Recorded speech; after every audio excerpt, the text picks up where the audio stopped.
Welcome back to part 2 of practice set of teaching aptitude related to AMRS Tier 1 paper. इसमें हम ना pedagogy से related case study questions discuss करेंगे। जैसे classroom discipline से related हमारा पहला क्वेश्चन रहेगा। इसमें पूछा गया है एक टीचर नोटिस करता है that students at the back keep chatting while she is explaining a concept. जब वो एक कंसेप्ट एक्सप्लेन कर रही थी तो बच्चे क्या कर रहे थे, चैट कर रहे थे पीछे। Instead of shouting she walks closer to them and continues the explanation. वो उनके पास जाती है और एक्सप्लेनेशन कंटिन्यू रखती है। Which classroom management technique is she using. तो कौन सी मतलब यहाँ पे क्लासरूम को मैनेज करने की टेक्निक वो यहाँ पे यूज़ कर रही है। यहाँ पे punitive discipline, proximity control, reward system, removing privileges. तो यहाँ पे प्रॉक्सिमिटी कंट्रोल को वो यूज़ कर रही है क्योंकि जो टीचर है वो बच्चों के पास में चले जाती है जो मिसबिहेव कर रहे थे, और यहाँ पे classic low level classroom discipline technique use की गई है। ठीक है, नेक्स्ट है हैंडलिंग डिसरप्टिव बिहेवियर को हैंडल करने के लिए अगर हम एक केस स्टडी क्वेश्चन देखें तो कैसा होना चाहिए। A student constantly interrupts classmates during group discussion. Group बना दिए टीचर ने ग्रुप डिस्कशन के लिए, तो एक स्टूडेंट कॉन्स्टेंटली क्या कर रहा है, क्लासमेट्स को इंटरप्ट कर रहा है। The teacher assign him the role of time keeper कि तुम टाइम देखो कितनी देर डिस्कशन चल रहा है, टू चैनलाइज हिज एनर्जी। तो ये कौन से प्रिंसिपल को रिफ्लेक्ट करता है, ये फंक्शनल बिहेवियर मैनेजमेंट को रिफ्लेक्ट करता है क्योंकि teacher channels disruptive behaviour by assigning a productive role. और वो प्रोडक्टिव रोल क्या है, टाइम कीपर का। इसलिए ये फंक्शनल बिहेवियर मैनेजमेंट जो प्रिंसिपल है या टेक्निक है उसका टीचर ने यूज़ किया है यहाँ पे। ब्लूम्स टेक्सोनॉमी से रिलेटेड देखें। ए टीचर आज student compare photosynthesis in C3 and C4 plants. Teacher बोलता है कि कंपेयर करो photosynthesis C3 and C4 plant में। ये क्वेश्चन कौन सी कॉग्निटिव लेवल के अंदर आता है।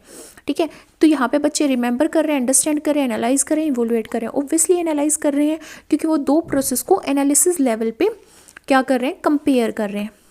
नेक्स्ट देखते हैं, students are asked to design a model of an eco friendly school. Which level is targeted. यहाँ पे बच्चों का कौन सा लेवल यहाँ पे टारगेट किया गया, अप्लाई, एनालाइज, क्रिएट या रिमेंबर। तो क्रिएशन का जो उनका लेवल है, क्योंकि वो यहाँ पे डिज़ाइन कर रहे हैं तो क्रिएट कर रहे हैं कुछ। ठीक है, तो ये ब्लूम्स कॉग्निटिव डेवलपमेंट में क्रिएशन का जो हमारा डोमेन है उसको स्टिमुलेट करवा रहे हैं। A teacher begins a lesson with examples and then derives a general rule from them. पहले वो क्या करते हैं, लेसन्स को एग्जाम्पल के थ्रू पढ़ाते हैं, फिर उससे जर्नल रूल डिराइव करते हैं। तो ये कौन सा मेथड होना चाहिए, इंडक्टिव होना चाहिए। कौन सा होना चाहिए, इंडक्टिव।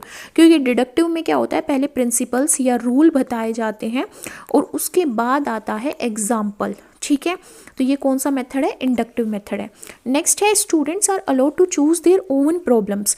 खुद की प्रॉब्लम्स वो खुद चूज करेंगे। To investigate in a science project में इन्वेस्टिगेट करने के लिए वो खुद की प्रॉब्लम खुद चूज करेंगे। Which method does this represent. कौन सा मेथड ये रिप्रेजेंट करता है, lecture method, project method, demonstration या ड्रिल मेथड। ये है प्रोजेक्ट मेथड, क्योंकि प्रोजेक्ट मेथड में स्टूडेंट की चॉइस, यहाँ पे स्टूडेंट की चॉइस हुई है, स्टूडेंट की चॉइस प्लस यहाँ पे क्या है, रियल लाइफ इन्वेस्टिगेशन, दोनों को ज्वाइन किया गया है। तो ऐसा मतलब प्रोजेक्ट जिसमें हम रियल लाइफ एग्जांपल भी ले रहे हैं और बच्चों की चॉइस भी ले रहे हैं, तो वो क्या होगा, प्रोजेक्शन मेथड हो गया, प्रोजेक्ट मेथड हो गया। ठीक है, नेक्स्ट है, a teacher gives the same marks to all student in a particular activity without checking individual performance. कौन सा एरर यहाँ पे टीचर ने किया है, यहाँ पे हेलो इफेक्ट शो किया है, leniency error, logical error, central tendency error. तो ये लीनियंसी एरर है, यहाँ पे टीचर सबको गुड मार्क्स देता है विदाउट चेकिंग देयर परफॉर्मेंस, तो ये लीनियंसी एरर है। नेक्स्ट है, a teacher prepares questions only from the first 2 chapter although the syllabus include 5 chapter. तो यहाँ पे कौन सी असेसमेंट क्वालिटी वॉयलेट करी है टीचर ने। ठीक है, यहाँ पे वैलिडिटी, रिलायबिलिटी, ऑब्जेक्टिविटी या यूजेबिलिटी। तो यहाँ पे वैलिडिटी को उन्होंने वॉयलेट किया है। नेक्स्ट है हमारा, a teacher gives extra worksheets with step by step instructions to a slow learner. एक स्लो लर्नर को टीचर एक्स्ट्रा वर्कशीट देता है जिसमें स्टेप बाय स्टेप इंस्ट्रक्शंस दी गई हैं। ये क्या रिप्रेजेंट करता है? ये क्या रिप्रेजेंट करता है? Enrichment activity, remedial teaching, diagnostic evolution, acceleration. Remedial teaching, step by step worksheet for weak learner, इसीलिए इसको क्या बोला गया है? रेमेडियल टीचिंग बोला गया है। एक gifted child finishes work early, जल्दी खत्म कर देता है काम। The teacher gives her a chance to mentor peers, जब वो बच्चा जल्दी ख़त्म कर लेता है तो टीचर उसको टास्क देता है कि वो अपने पीयर्स को मेंटर करे। ये किसका एग्जाम्पल है? ये पीयर ट्यूटरिंग का एग्जाम्पल है। नेक्स्ट है student can not understand the teacher because she uses too many technical terms, which barrier is this? Student अपने टीचर को नहीं समझ पा रहे क्योंकि जो टीचर है वो बहुत सारी टेक्निकल टर्म्स का यूज़ कर रही है। तो कौन सा बैरियर यहाँ पे आ रहा है? कौन सा बैरियर आ रहा है? Semantic barrier. सिमेंटिक बैरियर यहाँ पे आ रहा है क्योंकि डिफ़िकल्ट वर्ड या टेक्निकल टर्म्स बच्चों में मीनिंग रिलेटेड बैरियर्स कोज करती हैं जो सिमेंटिक से रिलेटेड है। नेक्स्ट आता है teacher scolds a student who then stops participating out of fear of being insulted again. एक टीचर एक बच्चे को डांटता है जो बाद में मतलब उसको इंसल्ट होने से डर लगता है, इसलिए वो पार्टिसिपेट ही करना छोड़ देता है। तो विच बैरियर ऑफ कम्युनिकेशन यहाँ पे ओक्योर हुआ है? कौन सा हुआ है? इमोशनली, क्योंकि बच्चा क्या हुआ है यहाँ पे? इंसल्टेड फील कर गया है, उसके अंदर फियर आ गया, तो इमोशनल लेवल पे वो अफेक्ट हुआ है। After every class the teacher rights down what went well, क्या अच्छा गया, और व्हाट कैन बी इम्प्रूव, और क्या इम्प्रूव करना चाहिए उसे। This practice is known as, ये टीचर की प्रैक्टिस है। और इससे ये किस टाइप की प्रैक्टिस है? ये रिफ्लेक्टिव टीचिंग है क्योंकि टीचर अपनी ही टीचिंग पे रिफ्लेक्शन डाल रहा है। नेक्स्ट है a teacher start A lesson by asking student what they already know about the topic, जो वो पहले से जानते हैं टॉपिक के बारे में, उससे रिलेटेड क्वेश्चन करके वो लेसन स्टार्ट करते हैं। This is based on which theory, ये किस थ्योरी पे बेस्ड है? ये कौन सी थ्योरी पे बेस्ड है? ये कंस्ट्रक्टिविज्म पे बेस्ड है क्योंकि यहाँ पे हम प्रियर नॉलेज को चेक करते हैं, है ना, बाय कंस्ट्रक्टिविस्ट प्रिंसिपल जो पियाजे और वाइगोत्स्की देते हैं। नेक्स्ट है a teacher's personal liking towards a student increases the marks she gives him, है ना, वो towards a student increases the marks she gives him. This is an example of एक personal liking की वजह से स्टूडेंट इंक्रीज कर देता है मार्क्स जो उसको देती है वो, ठीक है। तो ये किस चीज़ का एग्जाम्पल है?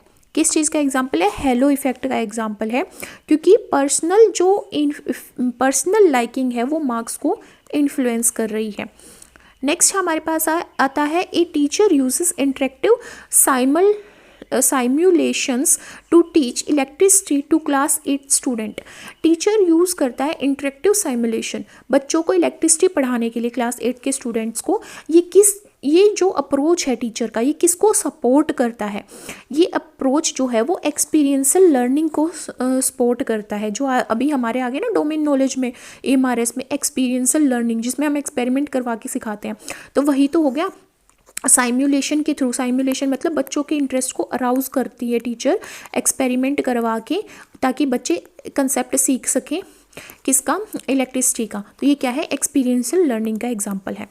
नेक्स्ट है a teacher rights good work on students notebook without specific guidance. ये किस तरह का फीडबैक है? ये इवोल्वेटिव फीडबैक है क्योंकि इसमें क्योंकि इसमें गुड वर्क दिया गया है। और गुड वर्क क्या है? एक जजमेंटल मतलब नोटेशन है, ये डिस्क्रिप्टिव और कंस्ट्रक्टिव नहीं है, पर ये किस तरह की नोटेशन है? जो जजमेंटल है कि अच्छा काम किया है।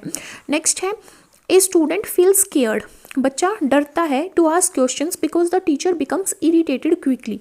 तो ये क्या इंडिकेट कर रहा है? ये इंडिकेट कर रहा है अथॉरिटेरियन क्लाइमेट, क्योंकि टीचर यहाँ पे अथॉरिटेटिव बिहेवियर शो कर रहा है, इस फियरफुल बना रहा है बच्चों को, रिजिड इन्वायरमेंट क्रिएट कर रहा है। तो ये किस तरह का एग्जाम्पल है? अथॉरिटेरियन टीचिंग का एग्जाम्पल है। नेक्स्ट है a teacher assume weak student can not answer high order questions.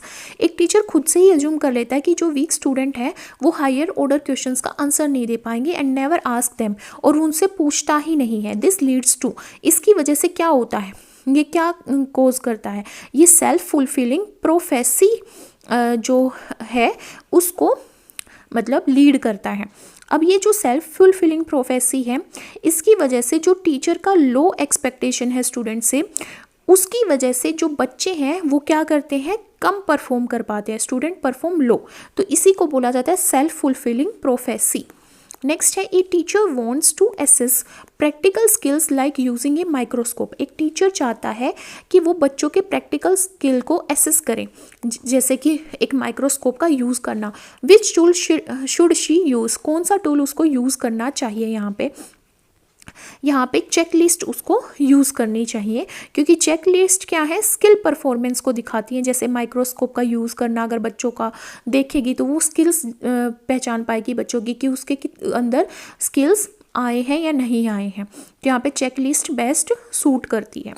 Next आता है a teacher displays students best assignments on the classroom wall. तो टीचर क्या करती है, बहुत सारे असाइनमेंट बनवाती है, पर जो बेस्ट असाइनमेंट होता है उसको क्लासरूम की वॉल पे लगा देती है। ये किस तरह का एग्जाम्पल है, ये एग्जाम्पल है एक्सट्रिंसिक मोटिवेशन का। एक्सट्रिंसिक मोटिवेशन क्योंकि बच्चे को रिकॉग्निशन मिल रहा है, उसके वर्क को डिस्प्ले किया जा रहा है, इसलिए उसको एक्सटर्नल रिवार्ड मिल रहा है, तो उसको एक्सट्रिंसिक मोटिवेशन यहाँ पे फील हो रहा है कि वो आगे भी अच्छा काम करेगा, या दूसरे बच्चों को भी मोटिवेशन मिल रहा है। Only 2 students participate actively while other stay silent because the group is too large. ये किस तरह का बैरियर है, ये है हमारा ग्रुप डायनेमिक प्रॉब्लम, ठीक है, क्योंकि लार्ज ग्रुप हो गया तो पार्टिसिपेशन सप्रेस हो गया, तो क्या है यहाँ पे डायनेमिक इशू आ रहा है। नेक्स्ट हमारे पास आता है इंडिविजुअल डिफरेंसेस से रिलेटेड। A teacher allows multiple ways to submit a project, model, poster और पीपीटी। बहुत सारे तरीके अलो करता है जिससे वो बच्चे अपने प्रोजेक्ट को सबमिट करते हैं। ये किसको सपोर्ट कर रहा है, ये इंडिविजुअल डिफरेंस को सपोर्ट कर रहा है, क्योंकि किसी को मॉडल बनाना आता होगा, किसी को पोस्टर बनाना आता होगा, किसी को पीपीटी बनानी आती है, या कोई बच्चा चाहेगा कि मैं पीपीटी से सबमिट करूँगा, ठीक है, तो ये इंडिविजुअल डिफरेंसेस पे बेस्ड है। नेक्स्ट है a teacher gives extra marks to students who complete homework regularly. ये किसको रिप्रेजेंट कर रहा है, ये रिप्रेजेंट कर रहा है पॉजिटिव री-इन्फोर्समेंट को, क्योंकि यहाँ पे रिवॉर्ड होमवर्क की कंप्लीशन पे मिल रहे हैं, ठीक है। नेक्स्ट है a student believes plants do not respire, the teacher perform a seed respiration experiment to correct this. ये बहुत बार मैंने क्वेश्चन डिस्कस कर लिया। विच स्ट्रेटेजी इज़ यूज्ड, यहाँ पे कौन सी स्ट्रेटेजी यूज़ की गई है, कंसेप्चुअल चेंज यूज़ की गई है, ठीक है। कंसेप्चुअल चेंज जिसमें एक्सपेरिमेंट हम यूज़ करते हैं ताकि बच्चों का जो मिसकंसेप्शन है उसको दूर किया जा सके। जो कंसेप्चुअल चेंज अप्रोच है उसको यहाँ पे यूज़ किया गया है, इसलिए यहाँ पे क्या होगा करेक्ट आंसर, कंसेप्चुअल चेंज।